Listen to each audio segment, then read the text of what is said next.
Chapter 8 अक्षर ब्रह्म योग, जब मृत्यु द्वार बन जाए मुक्ति का। क्या तुमने कभी सोचा है उस अंतिम क्षण में जब जीवन और मृत्यु के बीच केवल एक सांस का फासला रह जाए तब क्या तुम्हारे मन में क्या होगा? यह अध्याय श्रीमद् भगवद गीता का 8वां अध्याय ठीक इसी प्रश्न से शुरू होता है, जहां अर्जुन पूछता है, हे केशव, वह ब्रह्म क्या है, अधिभूत क्या है, अधिदैव क्या है और अंत समय में आपको कैसे याद किया जाए जिससे साधक मुक्ति को प्राप्त कर सके। ये प्रश्न केवल अर्जुन के नहीं हैं, ये हमारे भी हैं। हर सोचने वाले इंसान के भीतर कभी ना कभी ये प्रश्न उठते ही हैं। मृत्यु के बाद क्या होता है? आत्मा कहां जाती है? क्या सिर्फ कर्म ही जीवन का परिणाम तय करते हैं या अंत समय में याद किया गया ईश्वर ही अंतिम मुक्ति का मार्ग खोलता है? श्री कृष्ण अब अर्जुन के इन प्रश्नों का उत्तर नहीं बल्कि एक खिड़की खोलते हैं जहां से साधक जीवन और मृत्यु दोनों को एक साथ देख सकता है। वे कहते हैं, जो परम अक्षर है, जिसे ना कभी नाश होता है न ही परिवर्तन, वही मैं हूं। वह ब्रह्म, वह शुद्ध आत्मा जो सभी शरीरों में व्याप्त है, वही अखंड सत्य है। यह ब्रह्म कोई दूर बैठा ईश्वर नहीं, कोई स्वर्गीय राजा नहीं, वह स्वयं तुम्हारी चेतना का मूल है। वह तुम्हारा वह हिस्सा है जो न जन्मा है, न मरेगा, न बदलता है, न डरता है।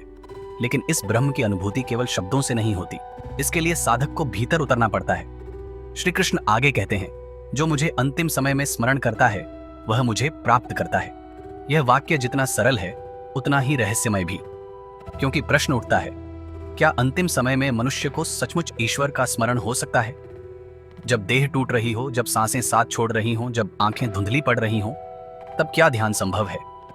और श्री कृष्ण इस प्रश्न का उत्तर भी इस अध्याय में ही देते हैं। जो साधक पूरे जीवन ईश्वर को स्मरण करता है वही मृत्यु के समय भी उस परम को याद कर पाता है।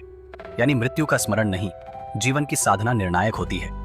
मृत्यु सिर्फ उस वृक्ष का फल है जो तुमने जीवन भर सींचा है, और यदि वह वृक्ष भक्ति, ध्यान और समर्पण से सींचा गया है तो अंतिम क्षण स्वयं मोक्ष का द्वार बन जाता है। अब श्री कृष्ण साधक को उस अत्यंत रहस्यात्मक विज्ञान से परिचित कराते हैं जिसे योग विद्या कहते हैं। वे कहते हैं, जो साधक प्राण को ब्रह्मरंध्र में मस्तिष्क के शीर्ष भाग में स्थिर करता है और उस समय AUM का उच्चारण करते हुए एकाग्र चित्त से मुझे स्मरण करता हुआ शरीर त्यागता है, वह परम गति को प्राप्त करता है। यह कोई प्रतीकात्मक कथन नहीं, यह वास्तविक योग प्रक्रिया है, ऊर्ध्वगमन, जहां साधक अपने प्राणों को ध्यान पूर्वक सहस्रार चक्र की ओर ले जाकर ब्रह्म से एकाकार होता है। यह साधना केवल मृत्यु में नहीं होती, यह हर दिन के अभ्यास का परिणाम है। जीवन भर जिसने AUM की ध्वनि में ब्रह्म को खोजा वही अंतिम क्षण में उसे प्राप्त करता है। अब श्री कृष्ण दो मार्गों की बात करते हैं, शुक्ल मार्ग और कृष्ण मार्ग, यानी प्रकाश का मार्ग और अंधकार का मार्ग। यह प्रतीक हैं उन दो यात्राओं के जो आत्मा मृत्यु के बाद करती है। जो ज्ञानी, भक्त और तपस्वी होते हैं, जो मृत्यु के समय शुद्ध चित्त से ब्रह्म को स्मरण करते हैं, वे शुक्ल मार्ग से ब्रह्मलोक को प्राप्त करते हैं जो मोक्ष का द्वार है। वहीं जो सांसारिक कर्मों में उलझे हुए रहते हैं, वे कृष्ण मार्ग से पुनर्जन्म के चक्र में प्रवेश करते हैं।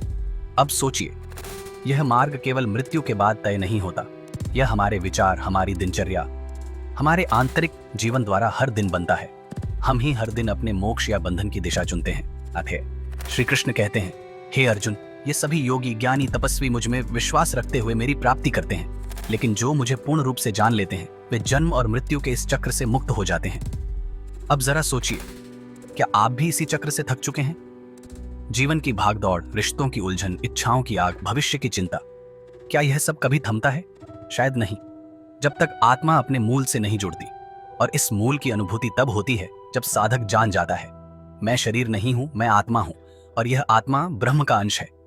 श्री कृष्ण एक और गहराई खोलते हैं, इस संसार का प्रत्येक प्राणी बार बार जन्म लेता है, लेकिन हे अर्जुन, जो मेरी शरण में आता है वह इस चक्र से पार चला जाता है। इसका अर्थ स्पष्ट है, मोक्ष कोई कल्पना नहीं, वह अनुभव है। और वह अनुभव तब होता है जब मन पूर्ण रूप से शुद्ध हो, श्रद्धा से भर जाए और प्राणों की अंतिम गति श्री कृष्ण के नाम में समर्पित हो जाए। तब मृत्यु केवल अंत नहीं, आरंभ बन जाती है, जैसे एक लहर समुद्र में लौटती है। अध्याय केवल मृत्यु की बात नहीं करता, यह जीवन की दिशा की बात करता है। यह कहता है, अगर तुम चाहते हो कि अंत समय में ईश्वर का स्मरण हो तो अभी से प्रारंभ करो। अपने दिन की शुरुआत उस परम नाम से करो। हर सांस में उस ब्रह्म को खोजो, हर क्रिया में उसे देखो और हर संबंध में उसके अंश को पहचानो, क्योंकि जब जीवन ईश्वरमय होता है तभी मृत्यु मुक्तिमय होती है। तो मित्रों, अगर इस अध्याय ने आपके भीतर जीवन और मृत्यु की नई दृष्टि जगाई हो, अगर आपको यह एहसास हुआ हो कि श्री कृष्ण केवल युद्ध भूमि में अर्जुन से नहीं, इस क्षण में आपसे बात कर रहे हैं, तो नीचे कमेंट में लिखिए, अब मैं अपने जीवन को साधना बना दूंगा ताकि मृत्यु भी मेरे लिए द्वार बन जाए, दीवार नहीं। अगर यह स्क्रिप्ट आपके मन को छू गई हो तो कृपया लाइक करें, किसी ऐसे व्यक्ति से शेयर करें जो मृत्यु से डरता है, और चैनल को सब्सक्राइब करें, क्योंकि अगला अध्याय चैप्टर 9 राजविद्या राजगुह्य योग भगवद गीता का हृदय है, जहां श्री कृष्ण अपने सबसे बड़े रहस्य खोलते हैं। वह ज्ञान जो राजाओं का भी राजा है, और वह भक्ति जो सीधे ईश्वर को हिला देती है। जय श्री कृष्ण।